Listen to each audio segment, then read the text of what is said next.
Step aside, Magnus Carlsen. Who is the new king of chess? Who is the new king of chess 960?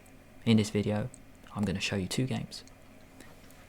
His opponents include the illustrious Jan Nepomniachtchi, Russian #1, World Championship challenger in the previous match against Magnus Carlsen, and also a game against Wesley So, top 10 player, one of the top players in the USA.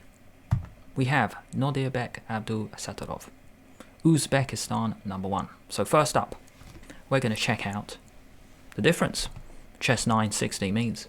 Pieces on the back will be arranged in a different manner. So first up, bishop and queen have switched places. Rook and knight have switched, but the pieces on the left are on their starting squares. Before we dive right into the game, I want to show you just a setup I've come up with based on the placement of the pieces. So maybe f4 is a good first move. Why? The queen is behind the pawn. So with black's moves, I'm just going to keep going back and forth just to show you what I've come up with. Now, whether it's any good, who knows? Chess 960 gives you this fresh approach. E3. Why? You defend the center, the queen and the bishop can come out. Maybe b3, so then the bishop can come out as well. Maybe the bishop comes to f3. That's why I went f4. I wanted another pawn in the center first. Maybe get space. Maybe get the knight in. Of course you get the knight in. It's the only square, really. Get the queen in, maybe here or here. Both look pretty good. And then castle, something like this. Now it looks pretty normal. But what did Nodirbek do? d4.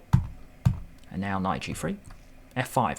This move in a normal game looks horrible. But do you remember at the start, I said f4 was a good move. So for black, f5 should also be a good move as well, attacking the knight. White stops it with e3. Can't do it because take. The bishop defends the pawn. e6. Now we play a queen's gambit. c4. The queen actually supports this pawn break. Please note, the bishop and the queen have swapped. Black has set up a Stonewall Dutch setup. Check out the blue arrow. This setup tends to be awful for black if the knight can actually hop in. Maybe this is why Nepo set up in this manner. Knight c3, bishop out, pawn breaks. Got to aim for them in your games to open up the position. Knight g6, bishop out, ready to castle. If the queen moves out the way, then you can press the king on the rook and then castle. Knight h4, good move. No pawn can attack this knight. f3, going for your break. The king is still in the middle. g5, getting space and time to castle. Knight b6, big decision. You want to take, or you want to push, or you want to defend. Pushing is bad. The knight just comes in. Attack the bishop. Black actually has a good follow-up trying to break open the structure. But it turns out in this position, because the king is still in the middle, you are the one who needs to open it up. Take, and e4. No time to waste. The guy is still in the middle. Please note, you can only castle when all the pieces are out the way. Black is, let's say, a move away from castling. Queen up, that way. You're going to take a bit of time to castle on the queen side. e4, f4, attack the knight. Now, when you get attacked, this means you have to move the knight. Is that correct? No. Nodirbek now blasts open the position with taking in the center. Time is of the essence. Take. Throw in a check. You can't block because this wins. The bishop. King moves. Take. Let me explain every arrow. So the green one shows the knight's being attacked. The bishop is controlling that f5 square. Bear that in mind for a brilliant finish coming up. The red arrow shows the fact that if the blue arrow means you take the pawn, then the queen could come in. There are so many options for white, all for the cost of a pawn. Please note, the king doesn't have a safe home. Knight f5, check. Now if you take the king, queen just comes in. Queen comes in. It's a really nice geometric idea. It feels right. The fact that the king doesn't have safety, so it's okay white sacked a piece. If you block with the knight, beautiful move, check.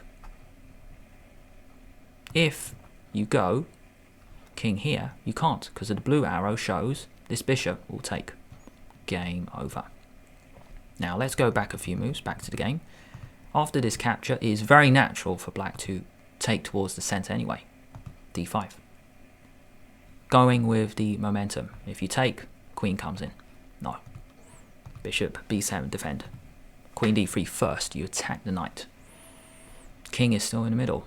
This really does suck for Nepo. Knight moves, and now knight e4, trying to open it up. If you take, check.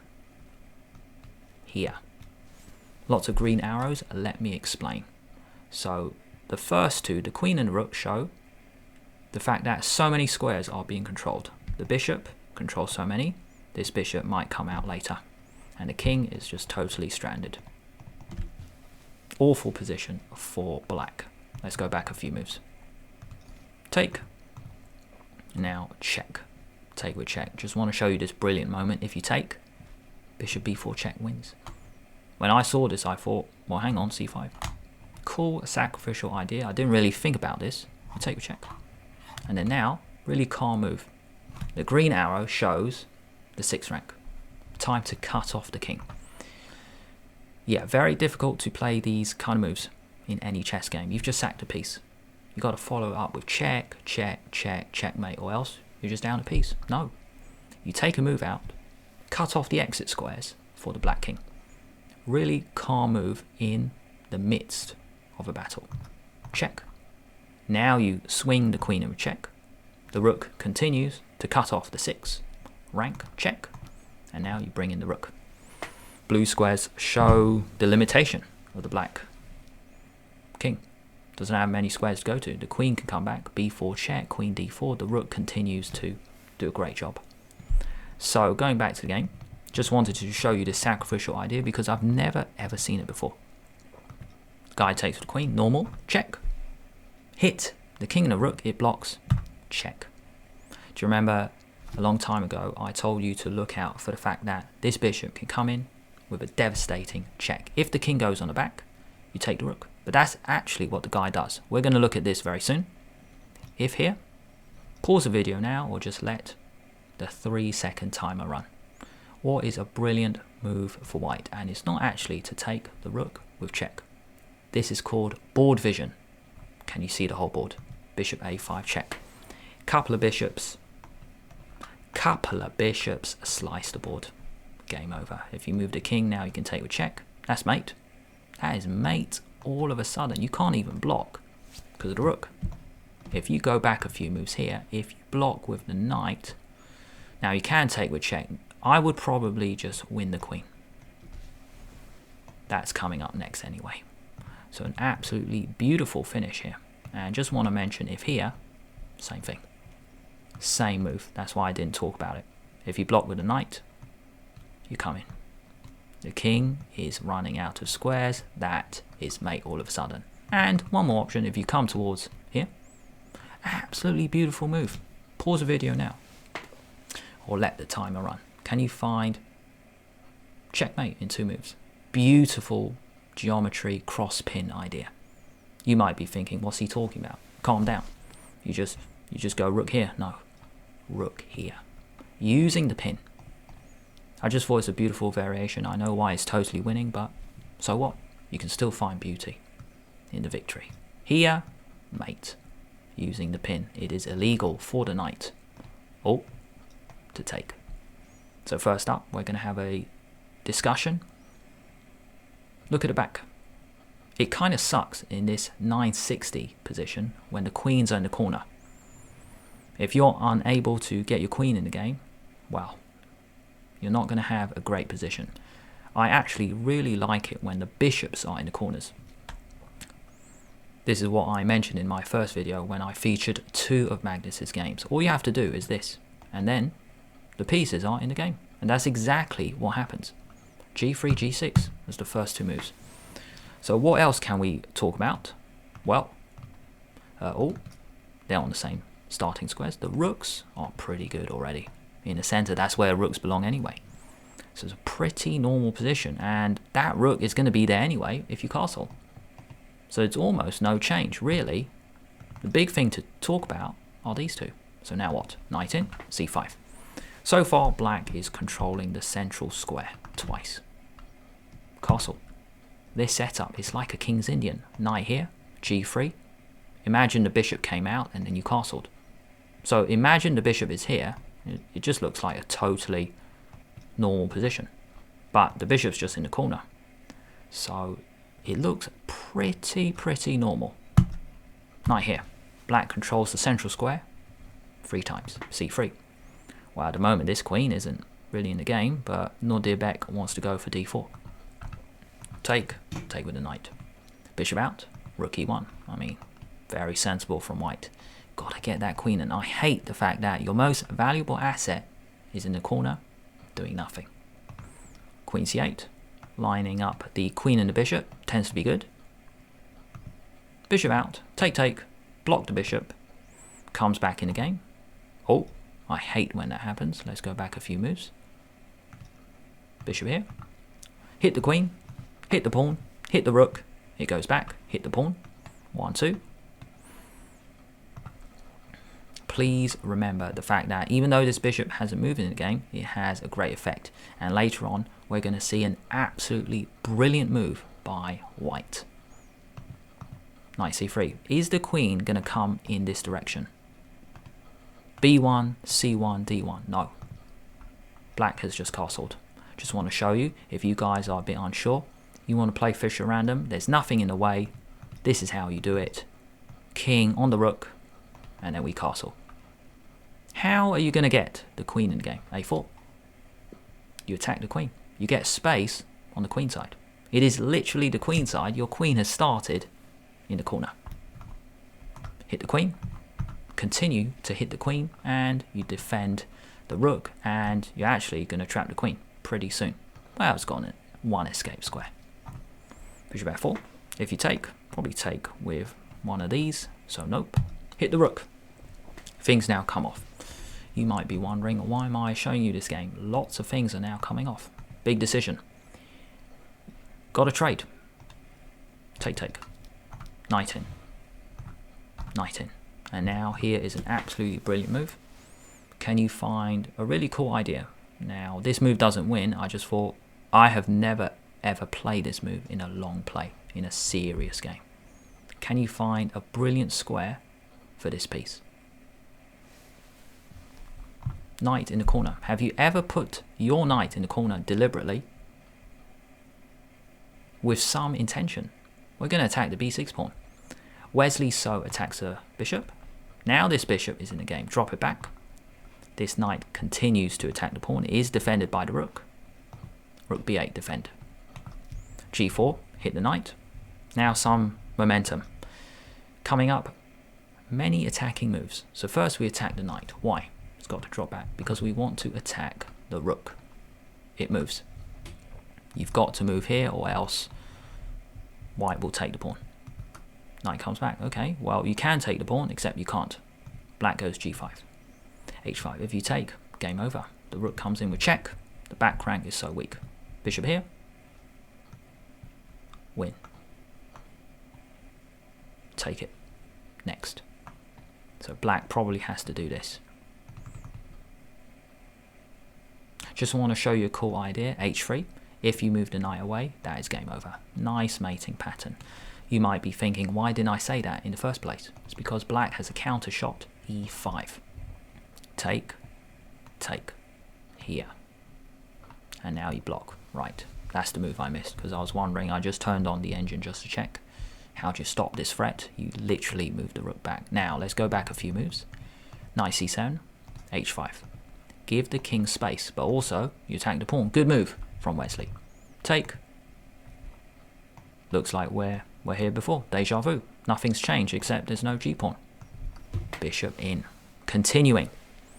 Why is continuing to restrict the black rook? Take. Sack a pawn. Check. And now an absolutely brilliant move for white. The fact that the rook is trapped. Can you see a really cool sacrificial idea? I'll give you 5 seconds. Knight takes d5. All of a sudden, the rook is trapped. Perhaps this is the idea Wesley So missed. If you take, bishop comes in. The bishop hasn't moved all game. It's move 31, but it has great effect. The rook is trapped. There's only one good move here. You've got to give the bishop back. Why? Because then the rook can actually move. But you actually, no, you don't take it. You take the bishop. White continues to have 2 bishops in the center. So a brilliant move here by Nodirbek. Take, and now using all the squares. Board vision, check. Pretty rare. It is pretty rare to throw a check like that. The king can't come out. And now the fact that the king can't come out, pretty cool. Really cool move. You use the square. Discovered attack. This bishop is the winner. It really is. Check. Take the bishop, hit the rook, and now you lock the door. You glue it in. This bishop, this rook I mean, is running out of squares. If it's white's move, you're going to pick it up. That's why Wesley So blocks the path. The bishop now has to come off. Knight might come back in the game. E3, very accurate move. And with this move, you're going to come in. There's no good way for black to defend the pawn. Rook b8. Both squares lose. Oh yeah, that's worse because you pin. That's why Wesley went knight d5. Always chances in the rook endgame. Take, take, take. 4 against 3. You don't want to defend this pawn passively. Something like this or this. Because you go here. Here. Run. It's going to drop. That's a winner. So Wesley So decides to sacrifice a pawn. This is good advice anyway in rook endgames. You'd rather be a pawn down or even 2 pawns down. But if your rook is active, there are some drawing chances. Look out for this motif in your own endgames. Take. Rook here, attack. But you counter-attack. These are some of the best moves in chess, I think. You attack me. Normal reaction is to defend. Well, the funny thing is you can't defend, so you counter-attack. Take, take. King moves. And now, really cool move. Really, really cool move. Oh, oh no, hang on.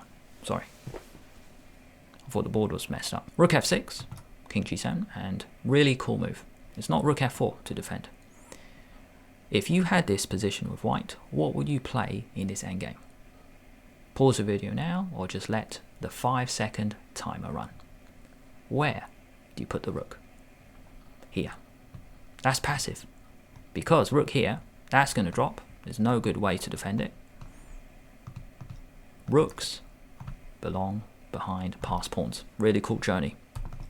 Rook came here. Drop it back. And now you are behind your asset. Run it home. Run it home. So this is known as a decoy, a deflection. There's no way black can go after this, but also stop the king coming in. Couple ways in. King actually, yeah, went up check. You just come back really. And now, too many options. Too many ways for white to win. Here, the guy resigned. Wesley resigned because if you move the rook, you just push. If you move the king, you come in this way. If you move the king this way, you come in this way. Here, that's worse because you actually lose the rook. If you go back to this moment, if you come this way, you lose all your pawns. They all drop. You can get that one, but they will go. And one more option here, if you move the rook, you just push forward. So then, black has less moves anyway. You come after it, it's the same motif. You're gonna get all the pawns. Run it home. So a really tense endgame by Nodirbek. Uzbekistan, #1. Here we have the table so far, so Nodirbek continues to be at the top, followed by Nepo, Wesley So, Gratarsson, Iceland #1, Nakamura, Magnus, Fedosiv, and Blumbaugh. What do you think about Chess 960? Let me know in the comments below. If you guys want to check out another 960 video, here's an option in the top left, featuring Magnus Carlsen against Vladimir Fedosiv and Hikaru Nakamura.